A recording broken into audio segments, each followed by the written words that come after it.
I was a troublemaker, so he said, I don't want you around. Begging, dude. God, I got a giant. The smugglers, probably cocaine, dope, and all the. It's doubled up, dude. Let's freaking go. I'll tell you one thing. One day I was almost crying. But they literally smell just like beef. Really? Yeah. Pretty good. Should I yell at that boat and tell them to get off our spot? God, that's a good one. Hey, get off of our spot. I speak enough Spanish. ¿Y sabes en español? Sí, estoy peligroso con mi español, amigo. Obviously, a lot of people feel multiple ways about illegal immigration. What is going on, everybody? Welcome back to the channel. I am really pumped up about today's video because in typical fashion, we met an incredible family playing at a park. Our kids were playing together. Duluth family in Sulphur Springs, and then their friend Yadira was there, who had her daughter Amelia. And anyways, Isaac was playing with their daughters, having fun. They were a Hispanic family, and we had just the most incredible conversation. They said, hey, you gotta come over to my parents' house and they're gonna treat you guys to some authentic Mexican cuisine and we'll have a whole shindig. We ended up going to Yadira's family's house and met Patty, her mother, and then Lupe, her father. And Lupe and I hit it off immediately. I was like, man, this guy is so awesome.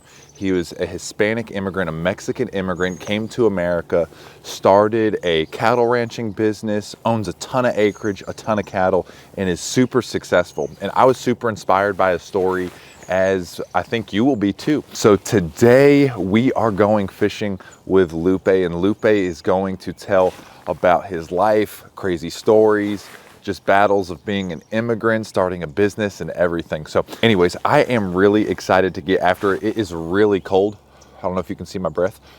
I can see my breath. The fish here, they're a different genetic species. They're Florida strain fish, which means they tend to not like the cold weather. So fishing might be tough. We also only have a few hours. He has some things he has to get back to. So we only have a few hours. I hope we catch them really good. We might not, I don't know. It's all good. But either way, we're gonna give it a good old college try. Buenos dias, amigo. Hey, Where you got my VIP parking lot? VIP parking? Right here, baby. Right here at the old campground. I was gonna say, quieres coffee, but you got some. Cinnamon. Cinnamon. I took you as a cinnamon guy. I heard that used to be your high school nickname. Oh, yeah, right. There's no high school for me. You gonna be warm? Yeah. Nah, you a Texas boy now, come on.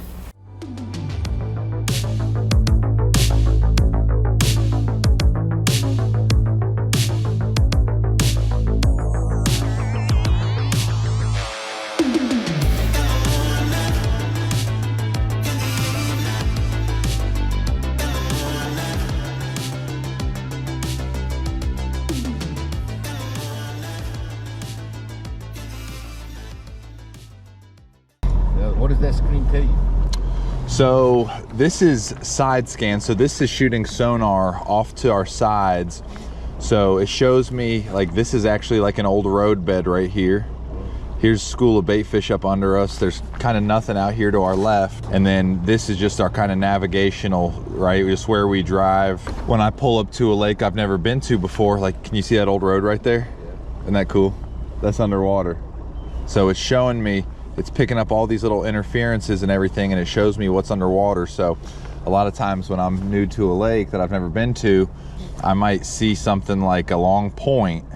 Well, and then there might be another long point like that across the way, and I know, there probably was a road once there, and that means there's probably gravel or a hard spot, and fish really like hard spots. You know what? I did, now thinking back, when I was maybe like 8 years old, Yeah. them coyotes brought us across the river in Laredo on a boat.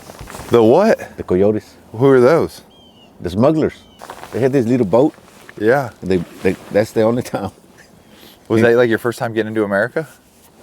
I don't know. I was just a little kid. So I don't know if it was I think it was the second time we had come across. And it's supposed to be, you know, it was. Was it the Rio Grande, you know, down near Laredo? I think it's the same river. Yeah. Yeah. But this is the second time. But back then, nothing fancy like this. Yeah, no, they probably weren't smuggling y'all on boats like this. Oh no. I'm gonna give you this little worm. No, you can keep that one for you. No, you know how to cast this? No. I'm gonna teach you how to cast. I got some remedy put in my shoulders, so I can. Yeah. I told my wife, hey, put me some of that remedy you use on you. Patty rubbed you some Gold Bond on it. Homemade remedies. I don't know. Home remedy? Yes. Like a cream? No, it's liquid. It's alcohol. Alcohol with probably cocaine, dope, and all this stuff. Make your shoulder feel real good. Yeah. That's hilarious. All right, come up here, hero. I will catch a deer today. Do not listen. You're gonna catch a deer. I'm a redneck, brother. I'm desperate for a deer. Spinning rod right here. There's this little piece that looks like the hammer. This is called the bail.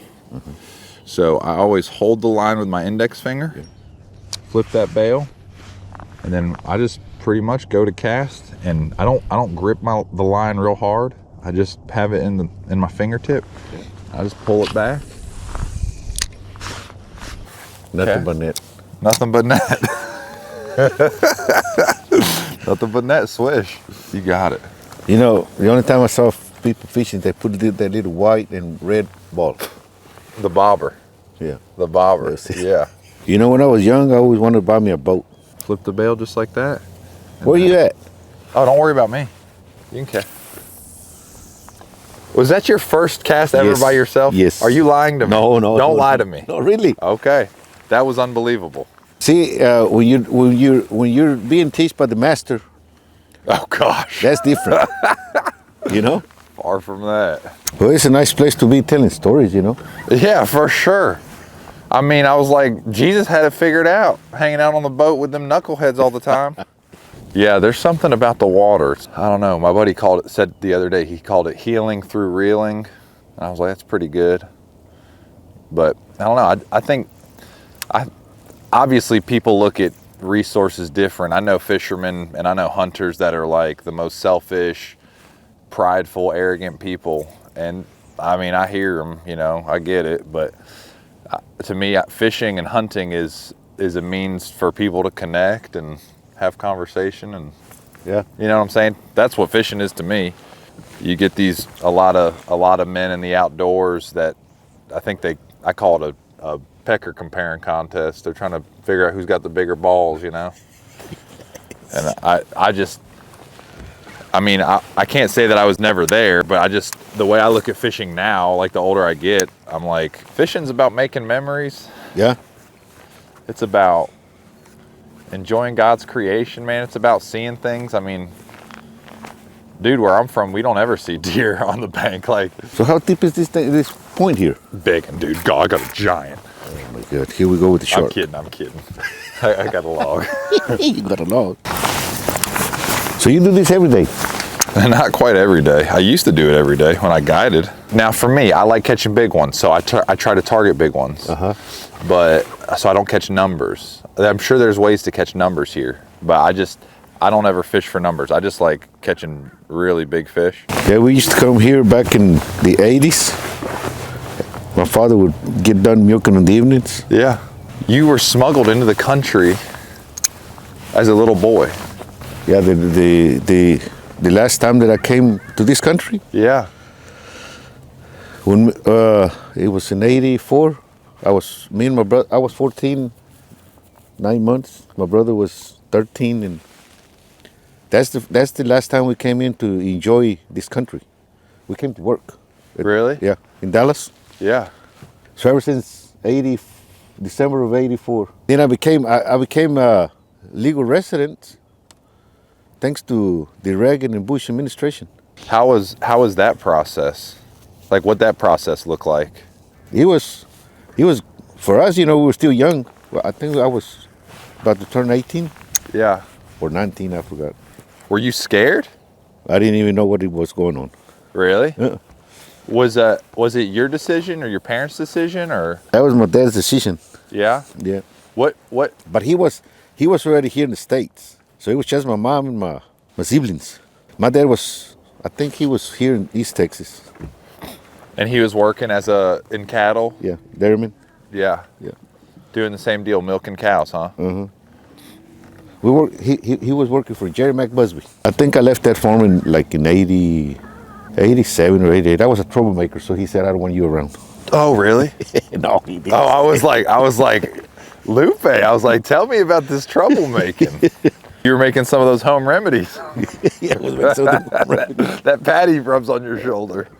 Yeah, what were you getting paid as a dairy? Okay, so at the time you were an illegal immigrant, correct? No, but yes. And then the last 3 dairymen that I worked for, I was already legal. But I still saw you as a Mexican. What, legal or illegal, you were Mexican? Yeah. You're there like, we don't care. They see a Central American, he's a Mexican. Or in like us, we see a Chinese and or Japanese or they're whatever, Asian. Chinese. Oh, yeah. And then Japanese will be mad at us. Yeah. So how come you let this thing hit all the... So what I'm doing right now is I've got one that's up in the water column. So this one stays up in the water column, and then this one sits on the bottom. So when it's really cold, I know it's not really cold, but when it's cold and the water starts cooling, a lot of times the fish just totally slow down and they'll put their bellies on the bottom. But sometimes, for whatever reason, it gets cold and it sparks them feeding and they move up in the water column and feed. So right now I'm trying to gauge, do they want something on the bottom or do they want something moving above the bottom? I would say you're a guinea pig, but we're both guinea pigs. Oh. But he hasn't made easy, He's not been easy. I don't think anything's easy. I even have a hard time sleeping. I got too many nightmares, so. Really? So do you have nightmares? Yeah, sleeping is not even easy for me. Wow. What do you have nightmares about? Everything. What time you eat breakfast? It depends on the day, but I usually wake up about between 5:30 and 5:45 every morning, and breakfast is 6, get in the Word and let God wreck my plans. I told you what my version of the Bible says, right? Yeah. Proverbs, it says man makes a plan, but the Lord makes straight the path, right? Yeah. My Bible says Austin makes plans, God kicks in balls. We got all of these plans, and it's just like working in a farm. Oh, I'm going to do this and this, and you get out and, we got a water leak. We got to fix the water leak. Yeah, I've learned that life looks a lot like a stock market. Yeah. It's like this. It's like, it's going up and then it goes way down and then it creeps back up to barely above where it was before and then it goes down to, but maybe not as far down as it was before, but then, and it just looks like that your whole life. Not about if things are going to go wrong. It's more just like when they go wrong and what's going wrong. Yeah. It's never smooth.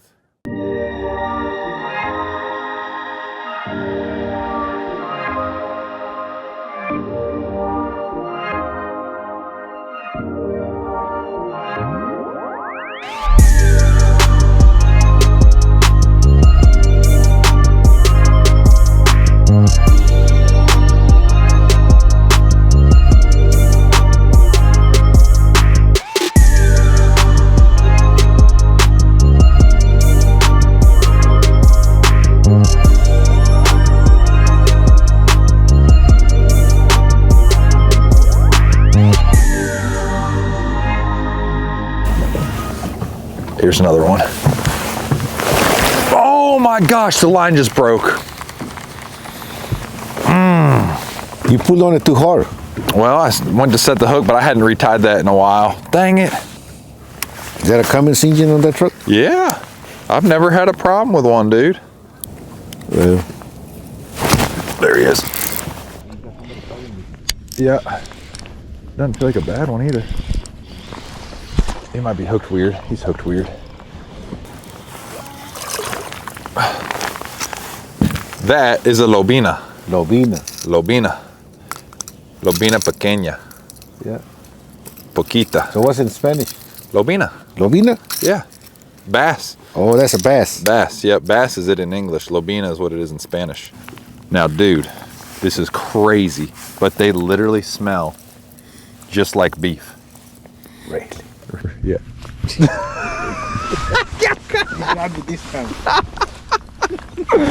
I get everybody on that one. I try to unclip it just so I know there's a fish catch at the end of it. Hey. It helps editing, because when you and I are talking, that's a lot of editing, because I got to listen to all of our conversation and take out the dead spots, anything that I sound too dumb in or something. Now, if you sound dumb, I have to leave that in. because it just... There's another one. Almost Same very one. next cast. Yeah, almost very next cast. This one, I don't care how it smells. You can keep that one. Well, that's what happens a lot of times. You just get into a feeding window where it's like, it's dead, and then you can freaking catch a couple. Now the tail, you got one? He got lost. Oh, I lost it. Oh, you have him? You got one? Yeah, still reel got him, reel him. Yes! Hey, I got a little chiquita We just baby. doubled up, dude. Let's freaking go. Oh! Here. I'll hook this one on yours. Hey, so that's what, now I know obviously that was your first time ever feeling a bite. So let's fix your worm because he exposed the hook. But that's when you want to rip that hook, and that pierces him. Yeah. So he gets hooked nice and good. Well, I didn't. You know, I saw you done that on that other one that you lost it. And you were scared to do that? Is that it? Is that really a fish or what? Or is it? Oh yeah, that's a little shad. So that's what's called a thread fin shad, and they call it a thread fin because if you look at their fin, see it looks like a piece of thread. Yes. So that is a thread fin shad. Now that's a baby one, so that's what a lot of the little fish eat. A lot of the big mature thread fin, they get to be like that long, and that's what the big ones eat. But That would lose his life. pretty good. Next one we find, you're gonna eat. It probably has some rare disease. I'm gonna freaking end up dying in about 30 minutes. When you eat it raw like that, it's just called sushi. Sushi. Isn't that a Mexican meal? Or is that Japanese? No, that's Chinese. Chinese. Should I yell at that boat and tell them to get off our spot? Hey, get off of our spot. Once they see you, they'll be, oh, it's you. No. Nice to see you around. No, I assure you, if they see me, they'll... You're bringing a lot of folks into a lake, so I'll tell you one thing, my daughter Yadira, I bet she's looking at the clock on the wall. God, it's a good one. Oh, it's a catfish. That's good. Catfish is good. You can eat that one. That's a pretty nice size catfish. Yeah, it's not a bad one.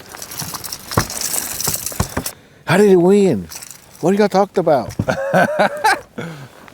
Now, the bass smell like beef. That's okay. You want to? All right. So you said the last time you came illegal into the country, you were 17 or 18. You came through Tijuana, Yeah. and you came in through tunnels. Yeah, they put us some, I was thinking it was drainage for the city, Yeah. you know. But didn't these know. were dug tunnels.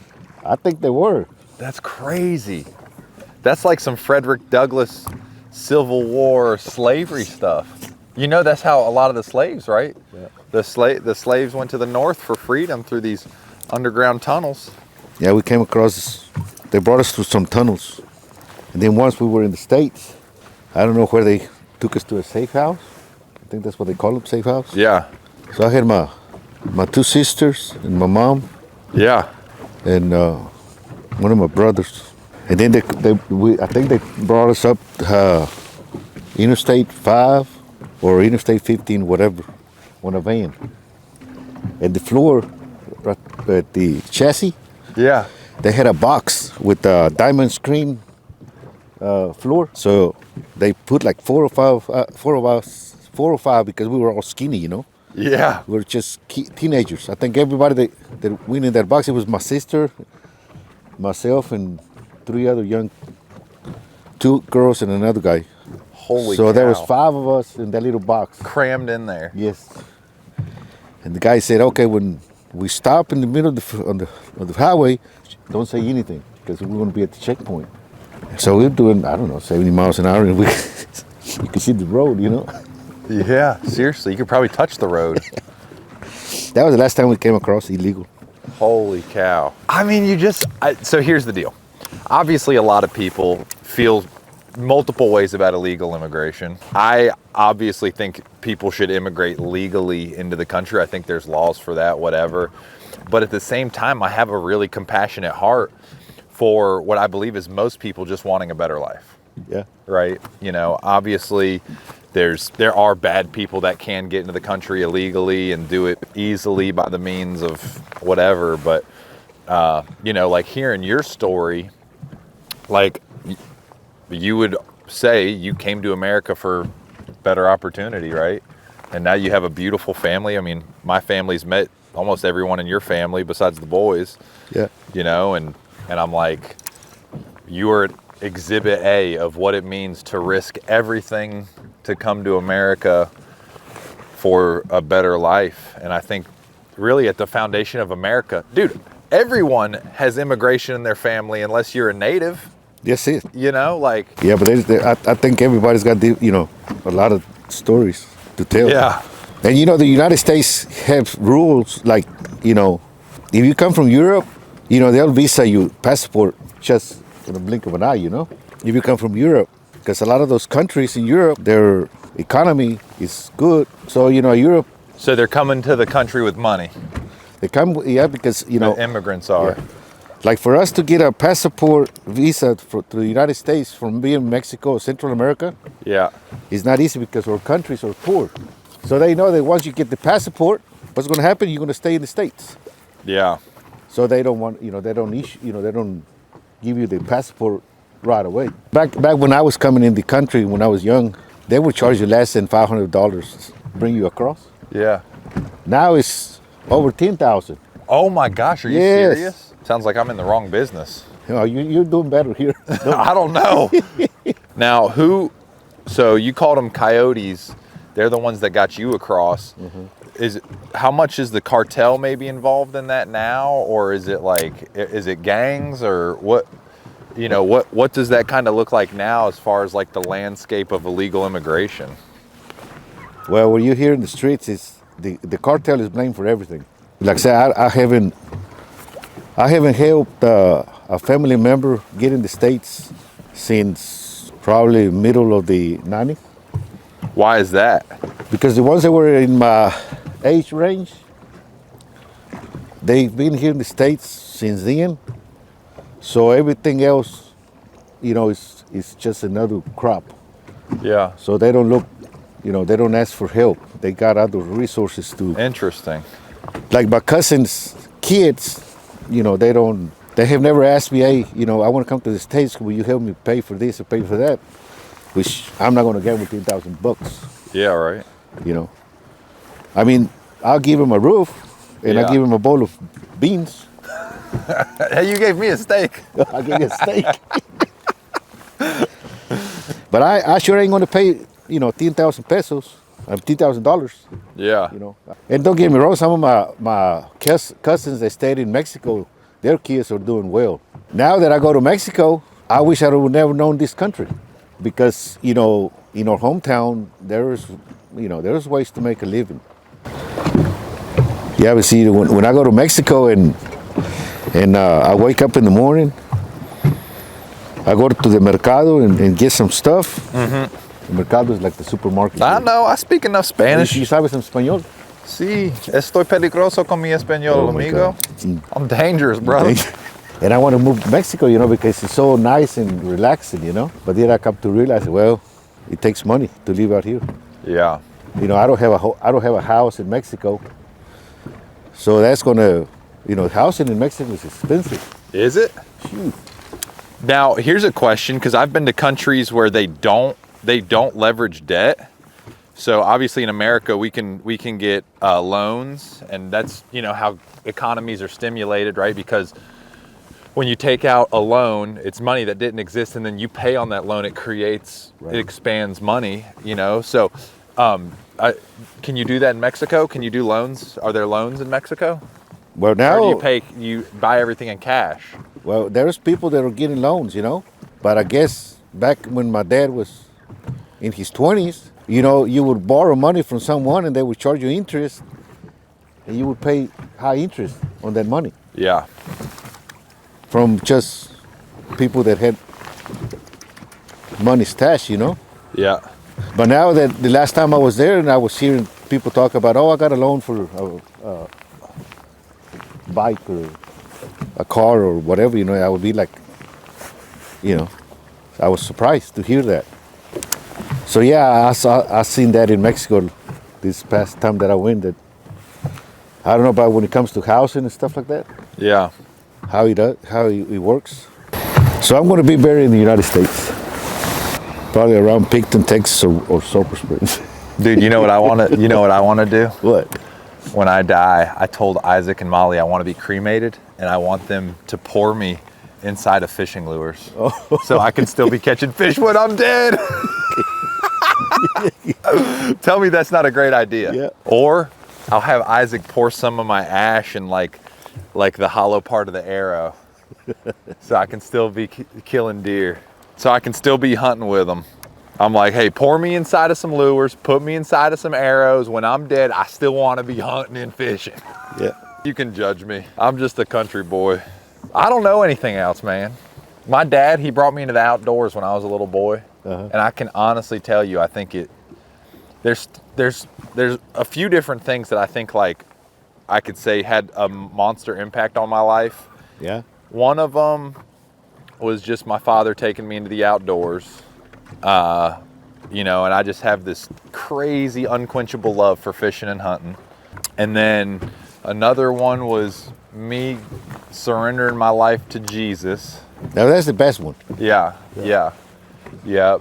And then I think those two things kind of really set up, okay, because how I look at the world is I really think that I think the outdoors are meant to be enjoyed and used, like I said, for God's glory and connecting people and just healing and so forth. But then the other thing is God has blessed me with like just the most incredible men in my life. Like my dad, I've got a friend named Jamie, who's, I mean, just the next level dude.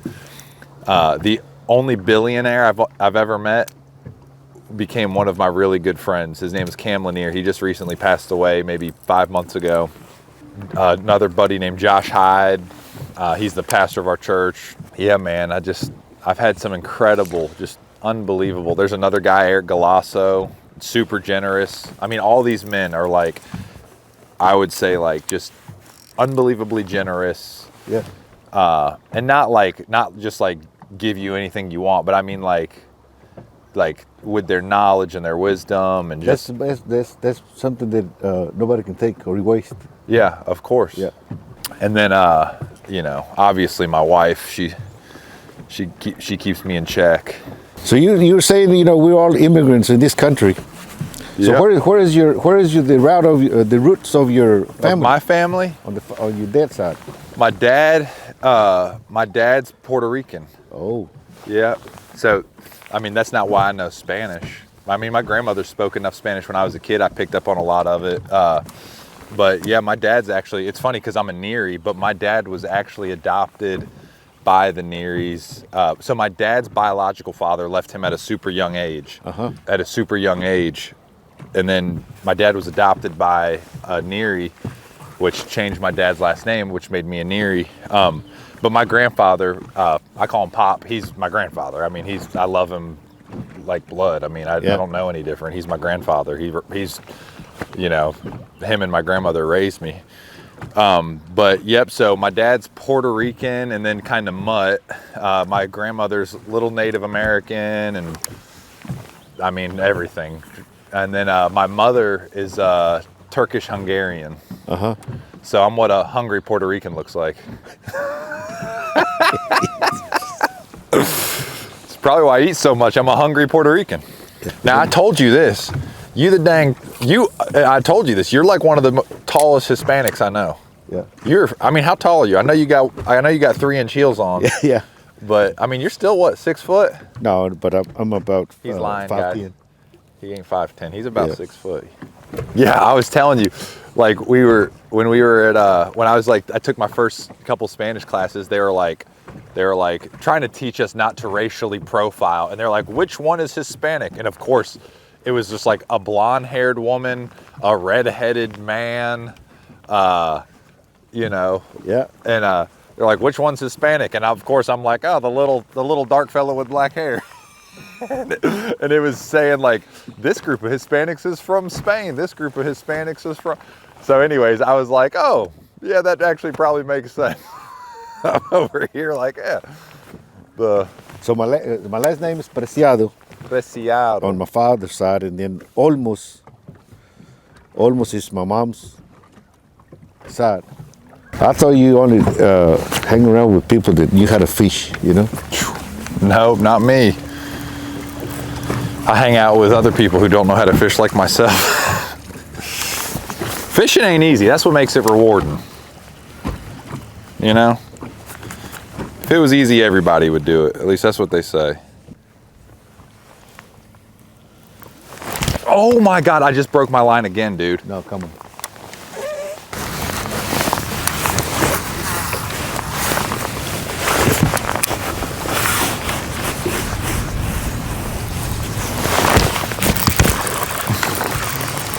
Little fella. Got you one? Little one. Yeah. Well, 2 of those will make you a meal. This is enough to feed, well, nobody. All right, everybody. I had an absolute blast with my guy, Lupe. You're just leaving me hanging, homie. Who's leaving you hanging? You're supposed to give me knuckles. You get my age, you don't want to, it's arthritis. It's painful.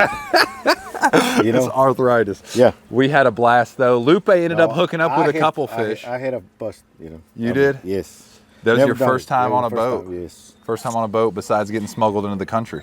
Yes, that's true. But man, we had a really good time. Caught some fish, had some laughs, heard a great story. I really think Lupe is a success story of what it means to immigrate to America and then just make it. I think he's been successful, and he's got an amazing family and has a great story, and I'm excited to continue to nurture our friendship just so I can get free steaks out of him. So well, give the people some wisdom. No, the fish.